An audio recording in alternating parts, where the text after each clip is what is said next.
What if the answers to your life's biggest questions were hidden in the words of a stranger? When Mark buys a rusty old sedan, he's not just getting a car, he's inheriting a mystery. Inside the glove box lies a diary, a portal into the life of Eleanor, a woman haunted by shadows of her past. Her words resonate with Mark's own struggles, but as he dives deeper, he uncovers a connection that's too close for comfort. What happened to Eleanor? And why does it feel like her story is about to change his life forever? The dealership sat at the edge of town, tucked away behind a line of overgrown trees, as if it were hiding from the world. Mark had driven past it countless times, but today, something pulled him in. Perhaps it was the weight of the overcast sky that mirrored the heaviness in his chest since the divorce, or maybe it was the nagging need to start piecing his life back together. Whatever the reason, he found himself turning into the small, unassuming lot filled with aging vehicles. The lot was nearly empty, save for a few scattered sedans and SUVs, their once bright paint now faded and dulled by years under the relentless sun. Mark walked among them, his hands shoved deep into his pockets, his eyes scanning the rows with an absent-minded disinterest. Nothing stood out until he saw it. Parked off to the side, as if deliberately set apart from the rest, was a faded blue sedan. The car wasn't flashy or new, in fact, it was slightly rusted around the edges, with chipped paint and a few visible dents. But there was something about it that drew Mark closer. The car seemed almost forgotten, a relic of someone else's life, waiting patiently for a new chapter to begin. He circled the sedan, running his hand along the hood, feeling the rough, weathered texture beneath his fingers. The car had a story, one that didn't demand attention but rather invited quiet contemplation. It reminded him of himself in some way, a little worn out from years of wear and tear, but still capable of moving forward. Thinking about taking it for a spin? Mark turned at the voice, finding an older man approaching. The man wore a faded cap and a leather jacket that had clearly seen better days, but his eyes were sharp and alive with a kind of quiet wisdom. He seemed like the type who belonged here, surrounded by cars that had been given up on, waiting for someone to see their potential. Maybe, Mark replied, glancing back at the car. It's got character. The man nodded, a knowing smile tugging at his lips. She's an old one, but she's still got plenty of life left in her. Eleanor took good care of her, as best as she could. Eleanor? Mark's curiosity was piqued. Previous owner, the man explained, his voice carrying a hint of nostalgia. She traded it in not long ago. Said she needed a change, but didn't say much more than that. You could tell there was more to her story, though. Mark's interest deepened. The idea of a previous owner, someone with their own history and reasons for moving on, made the car feel more tangible, more real. He could almost picture Eleanor, whoever she was, behind the wheel, her hands gripping the steering wheel as she faced whatever road lay ahead. What had driven her to this point? What had made her decide to leave this car, this piece of her life, behind? What's her story? Mark asked, almost without thinking, his mind already filling with possibilities. The man shrugged, a thoughtful frown crossing his face. Hard to say. She wasn't one to talk much. Quiet type, you know? But she cared for this car, that much was clear. Wouldn't have traded it if she didn't have to. Mark nodded, the wheels in his mind turning. He knew what it was like to have to let go of something, even when you didn't want to. The pain of moving on, of leaving behind pieces of yourself because you had no other choice, was something he understood all too well. He walked around to the driver's side and opened the door. The interior was clean but worn, with a faint smell of old leather mixed with something he couldn't quite place, a scent that felt oddly familiar and comforting, though he couldn't say why. He slid into the seat and gripped the steering wheel, the leather smooth under his hands. It felt right, somehow. Comfortable. Like slipping into an old jacket that still fit perfectly, even after all these years. The man watched him with a quiet patience, as if he had seen this moment play out countless times before. Want to take her out? He asked, breaking the silence. Mark hesitated, his thoughts swirling. He hadn't planned on buying a car today, he had only meant to look. But there was something about this sedan, something that spoke to him in a way he couldn't ignore.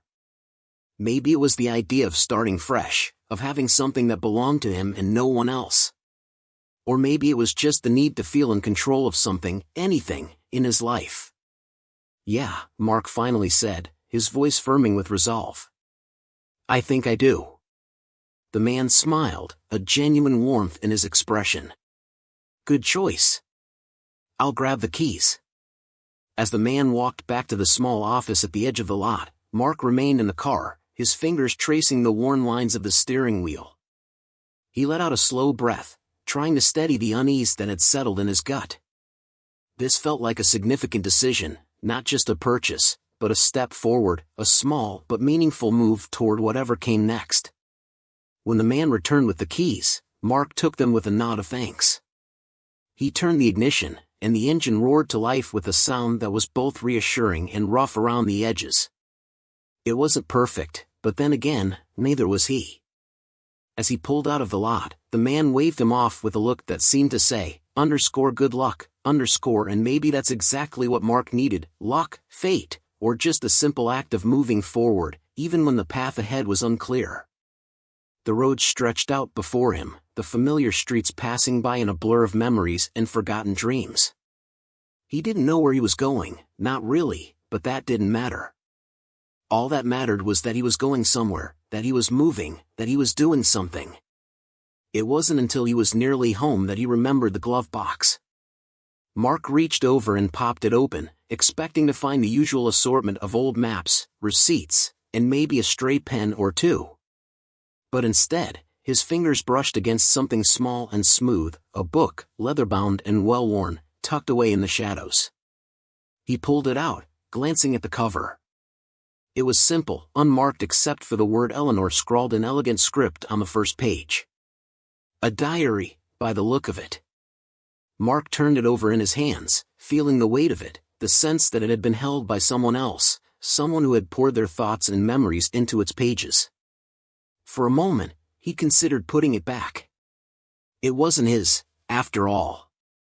But something stopped him, curiosity, perhaps, or the need to understand the woman who had owned this car before him, who had left behind this small piece of herself. He flipped open the first page, his eyes scanning the neat handwriting. It was dated 5 years ago, a time that felt both distant and recent in a way that made his heart ache. The words were simple, straightforward, but they held a depth of emotion that caught him off guard. Bought the car today. Feels like a new beginning. A fresh start, Mark stared at the words, his mind racing. It was such a small thing, a diary entry written years ago by someone he had never met. And yet, it felt like a message, a connection between two people who had never crossed paths, but who shared something all the same. He closed the diary and set it on the passenger seat, his mind swirling with thoughts and questions. Who was Eleanor? What had driven her to write these words? And why did it feel like they were meant for him? As he pulled into his driveway, the house looming large and empty before him, Mark knew one thing for certain: this car, this diary, this small, unexpected connection, was just the beginning. And he couldn't shake the feeling that, somehow, his life and Eleanor's were about to become intertwined in ways he couldn't yet understand. With a final glance at the diary, Mark turned off the engine and stepped out of the car, feeling the weight of the unknown pressing down on him. He didn't know what he would find in those pages, but he knew he had to read them. Because maybe, just maybe, the answers he was looking for weren't as far away as he thought. Maybe they were right there, in the words of a woman he had never met, waiting to be discovered. The house was quiet, almost oppressively so. Mark could hear the soft hum of the refrigerator in the kitchen, the distant ticking of a clock somewhere down the hall. It was the kind of silence that pressed in on him, reminding him just how empty the place had become since the divorce. He had never quite gotten used to it, this quiet that seemed to amplify every stray thought, every unresolved memory. He sat at the small dining table, the diary lying open in front of him. It was strange, really, how something so small could hold such weight. The cover was worn, the edges of the pages slightly frayed from years of being thumbed through. Mark ran his fingers over the first entry again, letting the words sink in. Underscore bought the car today. Feels like a new beginning. A fresh start, underscore those last two words resonated with him. He had been searching for his own fresh start, something to shake him out of the numbness that had settled over his life like a thick fog. The car had been part of that, an attempt to move forward, to reclaim some sense of normalcy. But now, with Eleanor's diary in his hands, he wondered if it was more than that. If maybe, just maybe, this was the start of something he couldn't quite put into words. He turned the page, careful not to tear the delicate paper. The handwriting was neat, almost meticulous, with each letter carefully formed. The next entry was dated a few days after the first. Underscore drove out to the lake today. The water was calm, almost too calm, like it was waiting for something. Sat in the car for a while before I got out. It's funny how a place can hold so many memories, yet still feel empty when you're there alone. Underscore Mark could almost picture it, the stillness of the lake, the way the water seemed to stretch out endlessly, reflecting the sky above. He had been to places like that before, places that felt both comforting and isolating at the same time. Places where you could lose yourself in thought, in memories, in the quiet that surrounded you. He wondered what had driven Eleanor to that lake. Was it grief? Loneliness? A need to escape from something she couldn't face? He didn't know, but he felt a pang of sympathy for her all the same. He understood what it was like to be alone with your thoughts, to sit in silence and feel the weight of everything you couldn't say. The next few entries were similar, short, almost journalistic in their descriptions of daily life. Eleanor wrote about the weather, about errands she had run, about little moments that seemed mundane but somehow carried a sense of significance. She mentioned the car often, how it had become a refuge for her, a place where she could think without interruption. But then, the tone of the entries began to change. Mark could feel it even before he read the words, a subtle shift, like a dark cloud passing over the sun. Underscore had another dream last night. It was the same as before, standing on the shore, watching the waves crash against the rocks. But this time, there was someone else there, just out of sight.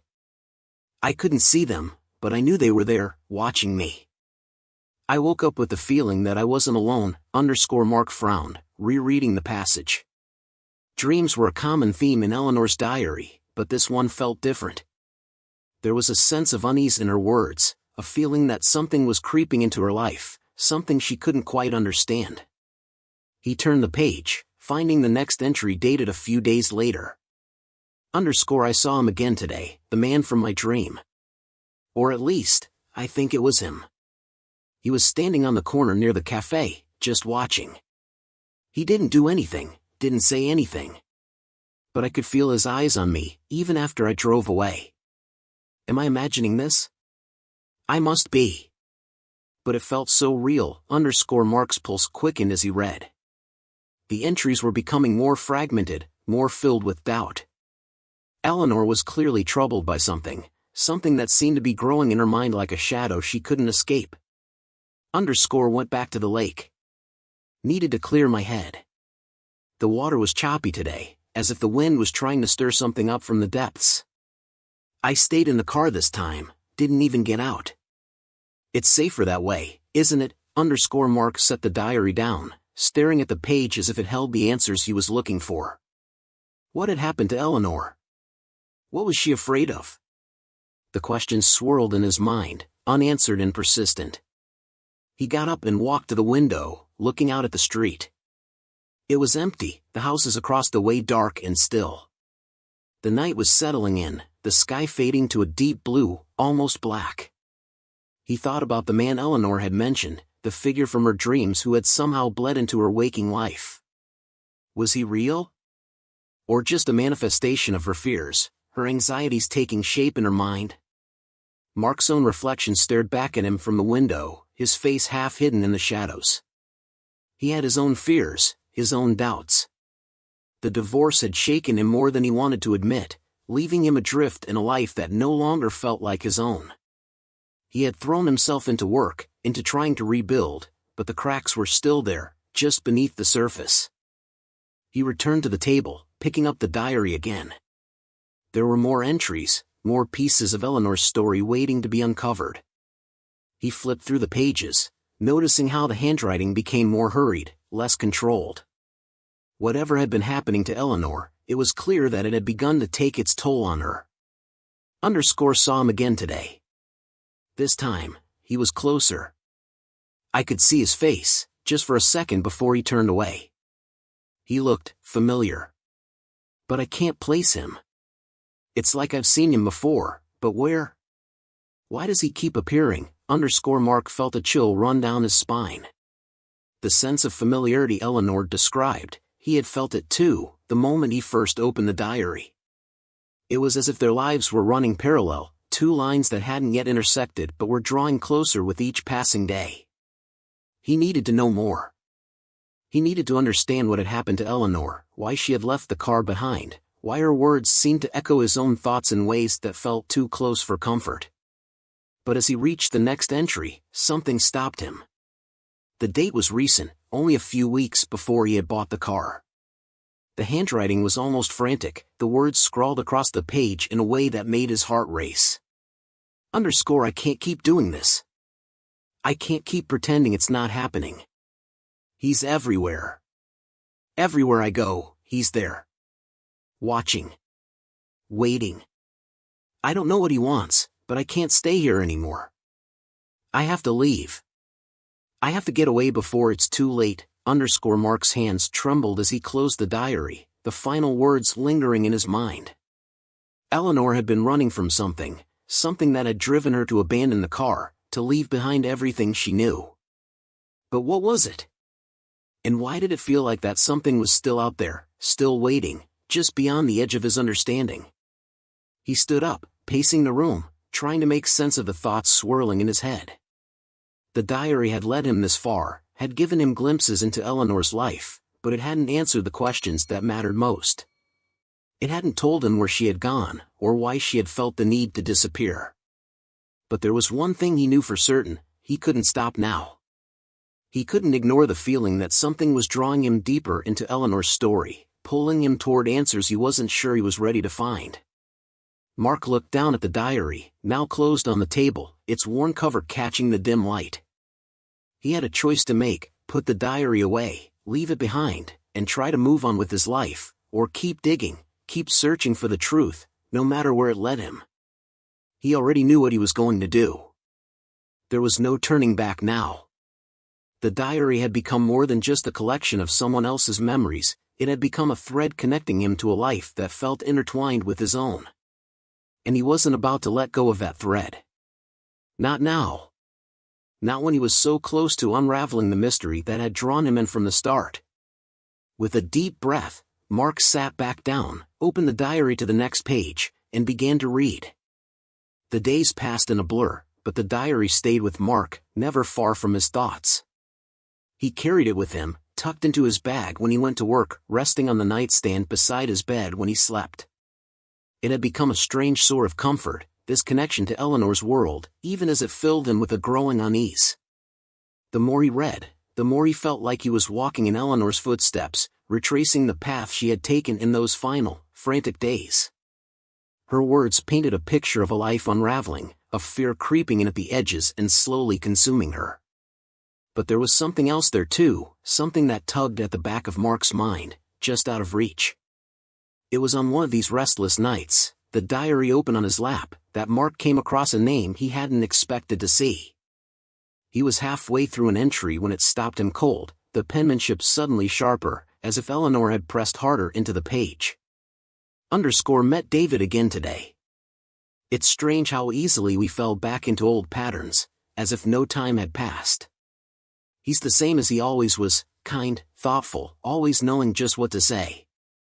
But there's something different about him now, something I can't quite put my finger on. I didn't ask him about the dreams. I don't think I'm ready for that yet. Underscore Mark's eyes narrowed as he reread the passage, a chill prickling at his skin. David. It was a common enough name, but the way Eleanor described him made Mark's chest tighten with recognition. It was more than just the name, it was the familiarity, the easy rapport, the unspoken connection that seemed to linger between the lines. David. Mark's brother. He hadn't thought about David in years, not really. Their relationship had been strained for as long as Mark could remember, ever since they were kids. David was the older brother, the one who always seemed to have it all together, while Mark struggled to find his footing. There had been a time when they were close, or as close as brothers could be, but that time had long since passed. Their last conversation had been more of an argument, a heated exchange that ended with David walking out and Mark letting him go, too proud to stop him. That was 3 years ago. Since then, they had drifted apart, their lives taking them in different directions. Mark had thrown himself into his work, trying to fill the void that his marriage had left behind, while David, well, Mark didn't really know what David had been doing. They hadn't spoken since that day. But now, here was his name, scrawled in Eleanor's diary, a connection Mark hadn't seen coming. He felt a surge of something, guilt, curiosity, maybe even a hint of fear. What was David doing in Eleanor's life? And why hadn't Mark known about it? He turned the page, eager for answers. David seems worried about me, though he won't say it outright. He keeps asking if I'm okay, if I need anything. I can tell he's holding back, trying not to push too hard. I appreciate it, but it makes me wonder what he's not telling me. There's a distance between us now, one that wasn't there before, Mark's heart sank as he read. He knew that distance all too well. It was the same one that had grown between him and David, a gap filled with unspoken words and unresolved tension. But what had caused it? What had happened between David and Eleanor that had driven a wedge between them? The questions gnawed at him, refusing to be ignored. He had to know more. He had to find out what had happened to Eleanor, why she had left, and what role David had played in it all. The next day, Mark found himself driving through the familiar streets of the town he had grown up in. It was strange, how little had changed in the years since he had moved away. The same shops lined the main street, the same houses stood in neat rows, their yards carefully tended. Even the air smelled the same, clean, crisp, with a hint of pine from the trees that bordered the town. He parked in front of a small cafe, the same one Eleanor had mentioned in her diary. It was a cozy place, with warm yellow lights and the smell of freshly brewed coffee drifting through the air. Mark hadn't been here in years, but it felt like stepping back in time, as if nothing had changed. David was already there, sitting at a corner table by the window. He looked older than Mark remembered, his hair grayer, his face lined with the stress of whatever life had thrown at him since they last spoke. But there was a softness to him too, a weariness that made Mark's heart ache with regret. "Mark," David said, standing as Mark approached. There was surprise in his voice, but also something warmer, a flicker of the bond they once shared. "It's been a while." "Yeah," Mark replied, trying to keep his voice steady. "It has." They sat down, the silence between them heavy with the weight of all the years they had lost. Mark didn't know where to start, didn't know how to bridge the gap that had grown between them. But he had to try. "I've been reading Eleanor's diary," Mark said, deciding to plunge right in. He couldn't afford to dance around the subject, not when so much was at stake. "She mentioned you." David's expression changed, a flicker of something, guilt, maybe, or sorrow, passing over his face. He looked down at his hands, fidgeting with the edge of the table. "Eleanor, she was a good friend," he said quietly. "We were close, for a time. Why didn't you tell me about her?" Mark asked, the hurt in his voice surprising even himself. David sighed, rubbing a hand over his face. "It wasn't something I thought you'd be interested in. We weren't exactly talking much back then." Mark couldn't argue with that. They had both been wrapped up in their own lives, too stubborn or too proud to reach out to each other. But now, it felt like a missed opportunity, a chance to connect that they had both let slip through their fingers. "What happened between you two?" Mark asked, leaning forward. "Why did she leave?" David hesitated, his gaze distant. "She was going through a rough time. We both were, in different ways. She was dealing with a lot of grief, a lot of unresolved issues from her past. I tried to help, but," he trailed off, shaking his head. "She started pulling away. I think she felt like she was dragging me down with her. Mark frowned, trying to piece together the fragments of Eleanor's life that David was giving him. It didn't add up, not yet. There was still so much he didn't know, so much that felt just out of reach. I need to find her, David, Mark said, his voice firm. I need to know what happened to her. The diary, it's like she was losing herself. I don't know if she's okay. David looked up at him, his eyes filled with a sadness that made Mark's chest tighten. I don't know where she is, Mark, he admitted. She didn't say goodbye. One day she was just gone. The words hit Mark like a punch to the gut. Gone. Just like that. Eleanor had disappeared, leaving behind only her diary and the echoes of her life in the pages. Mark stared at his brother, searching for something, anything, that could give him hope. But all he saw was the same confusion and regret that he felt himself. I'm sorry, David said, his voice thick with emotion. I wish I could help you, but I don't have the answers you're looking for. Mark nodded, his heart heavy. He had come here hoping for clarity, but all he had found were more questions, more uncertainty. Eleanor's story was slipping through his fingers, and he didn't know how to hold on. But he couldn't give up. Not now. Not when he was so close. I'm going to find her, Mark said, his voice resolute. I don't know how yet, but I will. David looked at him, a mix of admiration and sadness in his eyes. I hope you do, he said softly. She deserves to be found. Mark left the cafe with a renewed sense of determination, but also a deep sense of loss. The distance between him and David still felt wide, but there was a bridge forming, however slowly. And maybe, just maybe, finding Eleanor would help him find that connection again. As he drove away, the diary sat on the passenger seat beside him, its pages still full of secrets waiting to be uncovered. Mark didn't know where this journey would take him, but he knew one thing for certain: he wasn't going to stop until he found the answers. Whatever had happened to Eleanor, wherever she was, he was going to find her. And maybe, along the way, he'd find himself too. The road stretched out before Mark, winding through hills and valleys that seemed to blur into one endless landscape. He had been driving for hours, the diary now a constant presence on the passenger seat, its pages still holding onto secrets he wasn't sure he was ready to uncover.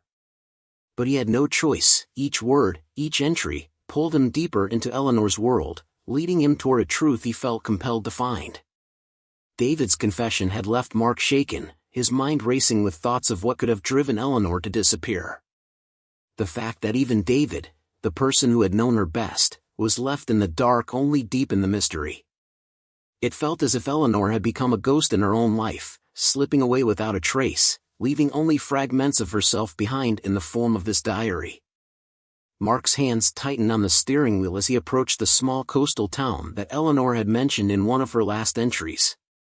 It was a quiet place, the kind of town that seemed to exist outside of time, with narrow streets lined with quaint shops and houses that looked like they had been there for generations.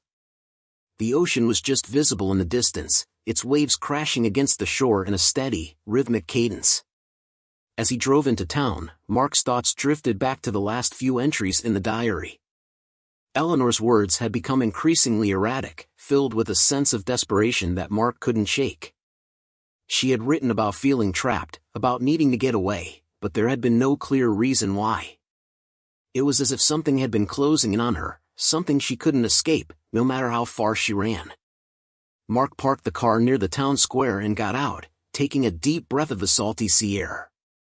The diary was tucked under his arm, a constant reminder of the mission that had brought him here. He didn't know exactly what he was looking for, but he knew he had to start somewhere.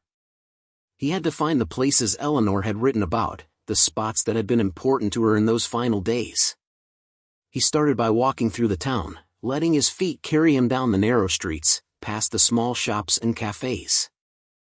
The people here moved at a slower pace, unhurried and content, as if they had all the time in the world. It was a stark contrast to the frantic energy that had filled Eleanor's later diary entries. Mark wondered what it was about this place that had drawn her here, what she had been seeking in its quiet corners. he found himself standing in front of a small, weathered house on the edge of town. It was the kind of place that looked like it had seen its share of storms, with peeling paint and a sagging porch, but it still stood strong against the elements. Mark hesitated, the diary clutched in his hand, before walking up to the front door. He knocked, the sound echoing in the stillness. For a moment, there was no response, and Mark's heart sank with the thought that he might be too late, that Eleanor might have already moved on. But then he heard footsteps from inside, the shuffle of feet across old wooden floors. The door creaked open, and Mark found himself face to face with an elderly woman, her eyes sharp despite the lines of age that etched her face. She looked him up and down, taking in the sight of a stranger standing on her doorstep. "Can I help you?" she asked, her voice steady but curious. Mark cleared his throat, suddenly unsure of how to begin. "I'm looking for someone," he said, holding up the diary as if it could explain everything. "Her name is Eleanor. I believe she might have lived here, or at least visited."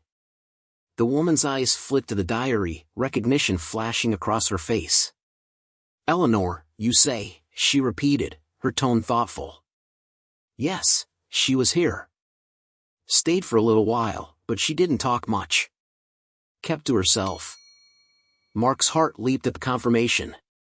"Do you know where she went? Or why she left?" The woman shook her head slowly, her gaze distant as she recalled the past. "She didn't say much about why she was leaving, only that she needed to go. Something was weighing on her, though. You could see it in the way she moved, the way she looked at things. Like she was trying to escape something, but it followed her wherever she went." Mark felt a pang of sympathy for Eleanor. He could imagine her here, in this small house by the sea, trying to find peace but unable to escape the shadows that haunted her. "Did she leave anything behind?" Mark asked, his voice filled with a mix of hope and urgency. "Anything that might help me understand what she was going through?" The woman studied him for a moment, as if weighing whether she could trust him. Then she stepped aside, gesturing for him to enter. "Come in," she said. "There might be something. I'm not sure if it will help, but you're welcome to look." Mark followed her into the house, the air inside heavy with the scent of salt and old wood.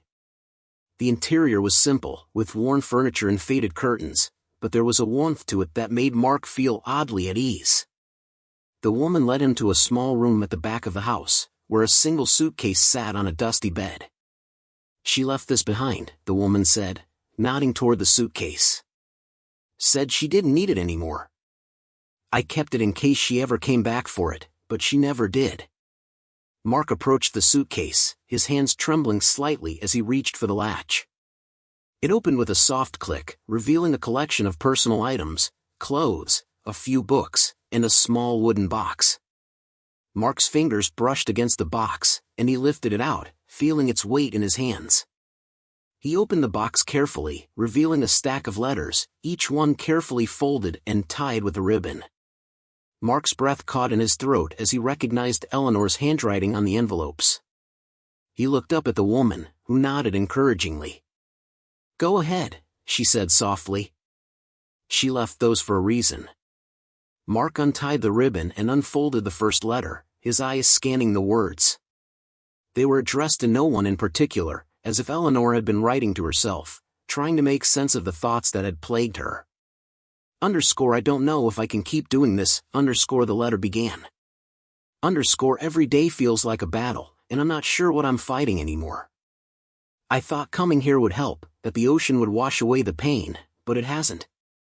It's still there, just beneath the surface, waiting to pull me under. Mark's chest tightened as he read. Eleanor's pain was palpable in the words, her struggle to find peace in a world that seemed determined to deny it to her.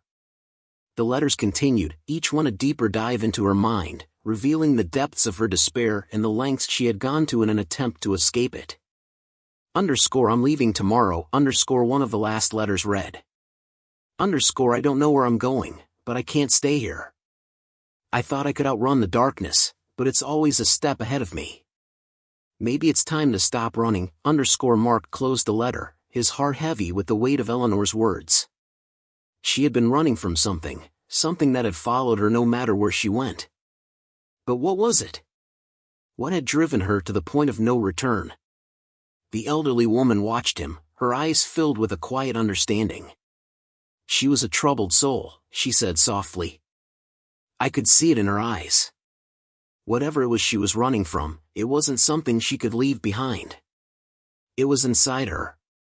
Mark nodded, his mind racing with possibilities. The letters had given him a glimpse into Eleanor's inner world, but they hadn't answered the most pressing question: where had she gone? And why had she left everything behind? As he packed the letters back into the box, Mark knew that he was getting closer to the truth, but he wasn't there yet. There were still pieces missing, still questions that needed answers. But he couldn't stop now. He owed it to Eleanor to see this through, to find out what had happened to her and why she had felt the need to disappear. Thank you, Mark said, his voice filled with gratitude as he turned to the woman. You've helped more than you know. The woman smiled gently, her eyes warm.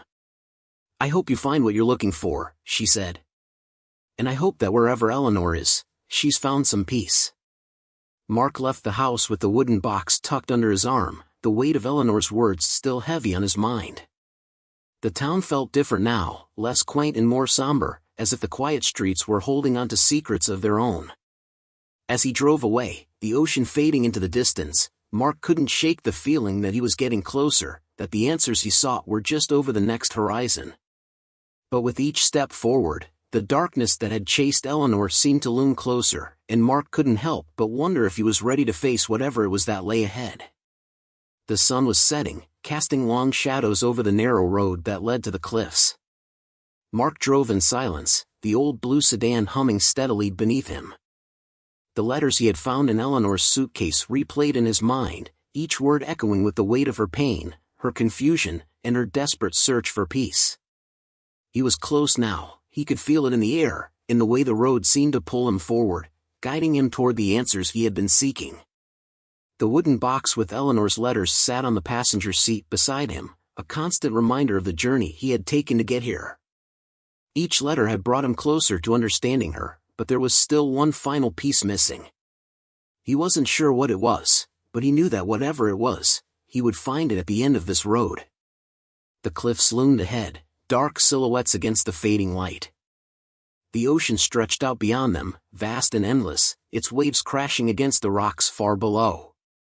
It was a place of finality, a place where things ended, and maybe, where things began again.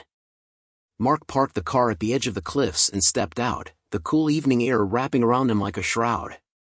He stood there for a moment, just listening to the sound of the waves, feeling the wind tug at his clothes. It was quiet here, almost too quiet, as if the world was holding its breath, waiting for something to happen. He walked to the edge of the cliffs, careful to keep his footing on the uneven ground.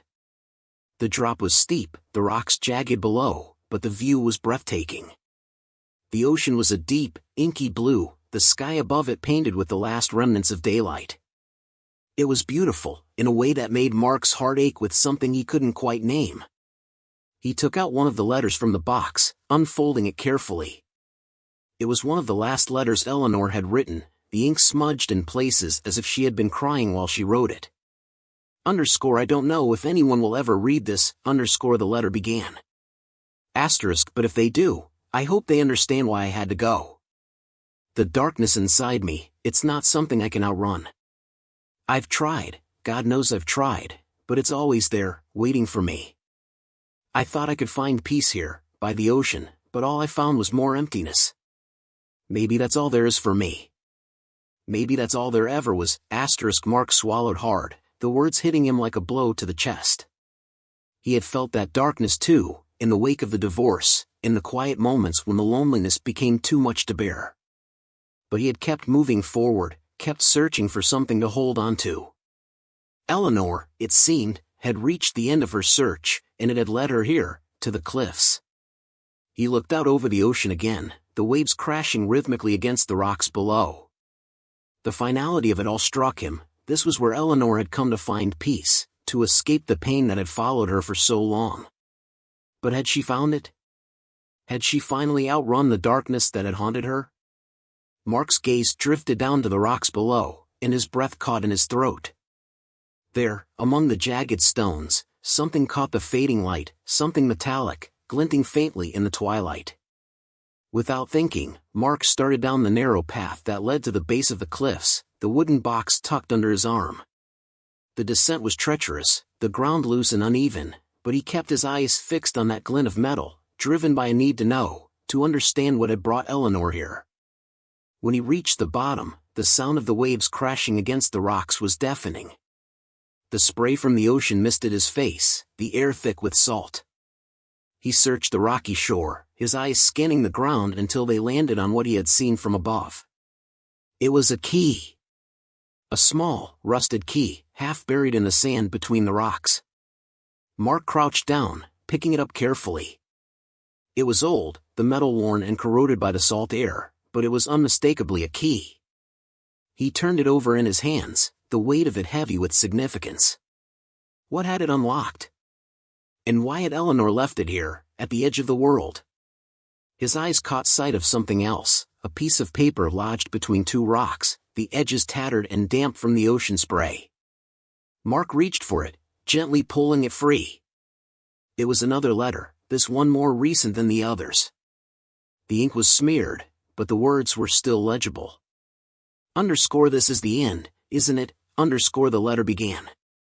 Underscore I thought I could keep going, keep fighting, but I'm tired. So tired. I found the key today, the one I thought I'd lost. Funny, isn't it? How something so small can hold so much meaning. I'm not sure what it unlocks anymore, but it doesn't matter. It's not about what it opens, it's about what it represents. The end of one chapter, the beginning of another. Underscore Mark stared at the letter, his mind racing. The key wasn't just a physical object, it was a symbol, a representation of Eleanor's journey. She had come here to find closure, to put an end to the chapter of her life that had been filled with so much pain and sorrow. But had she found it? His gaze drifted back to the ocean, the waves crashing endlessly against the shore. He felt a deep sadness for Eleanor, for the pain she had carried with her, but also a sense of peace. She had come here to let go, to leave behind the darkness that had followed her for so long. And in a way, she had succeeded. She had left the key, the letters, the car, pieces of herself, reminders of the life she had lived. Mark closed his eyes, letting the sound of the ocean wash over him. He thought of Eleanor, of the woman who had written these words, who had left behind this small, rusted key as a final message. It wasn't about the physical object, he realized. It was about the act of letting go, of moving forward, of finding peace in whatever form it came. He stood there for a long time, the letter in one hand, the key in the other, as the sun finally dipped below the horizon, leaving the world in twilight. The journey had brought him here, to this place where the past and the future seemed to converge, where endings and beginnings blurred together in the fading light. With a deep breath, Mark made his decision. He walked to the edge of the water, the waves lapping at his feet, and carefully placed the key and the letter on the rocks. He watched as the tide slowly began to pull them away, the ocean reclaiming what had been left behind. It was time to let go. To leave behind the darkness, the pain, the unanswered questions. Eleanor had found her peace, in her own way, and now it was time for Mark to find his. As he walked back to the car, the wind picking up around him, he felt lighter somehow, as if a weight had been lifted from his shoulders. The diary, the letters, they had been a guide, leading him to this place, but now their purpose had been fulfilled. The answers he had sought were not in the pages, but in the journey itself. Mark took one last look at the ocean, the waves now barely visible in the gathering darkness. He didn't know what the future held, but he knew one thing for certain: he was ready to face it, whatever it might bring. He climbed into the car, the engine humming to life with a familiar, comforting sound. The road stretched out before him, empty and open, ready to take him wherever he needed to go. As he drove away from the cliffs, the wind in his hair and the stars beginning to peek through the night sky, Mark felt a sense of closure, of peace. The past was behind him, and the future awaited. And for the first time in a long while, he was ready to embrace it.